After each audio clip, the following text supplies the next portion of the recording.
they can easily import all the other stuff I mentioned earlier, coffee makers and all the other stuff. But parallel imports are legal under Section 107A of the Indian Patent Act. And they're sometimes part of the grey market, but they're definitely different from the so-called black market.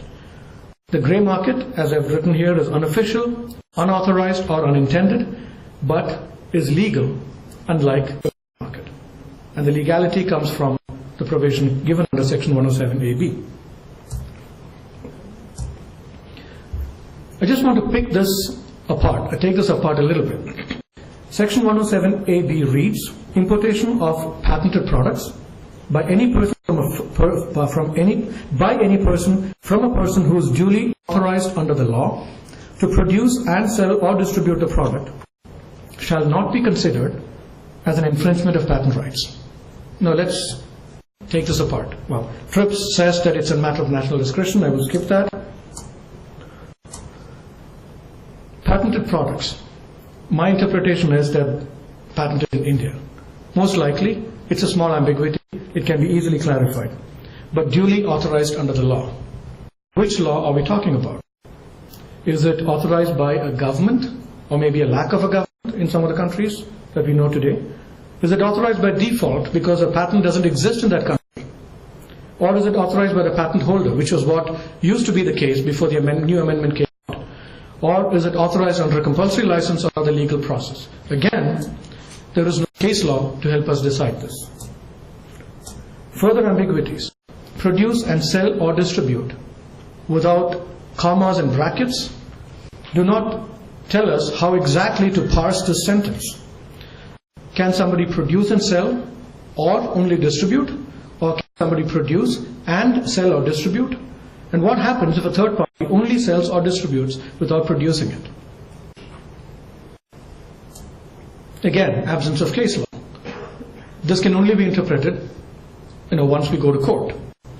There is something out of sync in all of this, and I've just tried to capture that in one slide. The rights of a patentee under Section 48 states that we are giving somebody an exclusive right to prevent third parties from importing that product. Okay? In addition to manufacturing and sale and all of that, you prevent somebody from importing that. But under the compulsory licensing rules, if the working of the patented invention in the territory of India on a commercial scale is being prevented or hindered by the importation from abroad of the patented article by somebody else against whom the patentee is not taking action or has not taken action, then it forms grounds for compulsory licensing. But under the general principles of patentability under Section 83, it states that patents are not granted merely for the mere importation of these goods into India. Now this is really confusing because you have the patentee who has been granted a patent but cannot import it. But if somebody else legally, so-called legally, imports it into India, he cannot stop that because it's legal import. But if that legal import is coming in at a lower price than what can be made in India, and that's not seen as an infringement, he cannot take any action, but he is liable for compulsory licensing because he cannot take action against the guy that's importing the product. If you're as confused as I am, good. That's what this session is about. Right?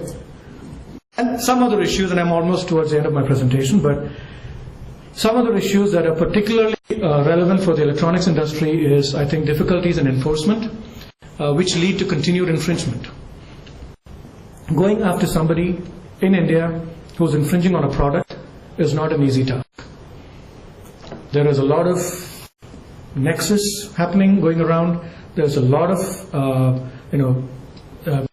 there's a lot of navigation that you need to do through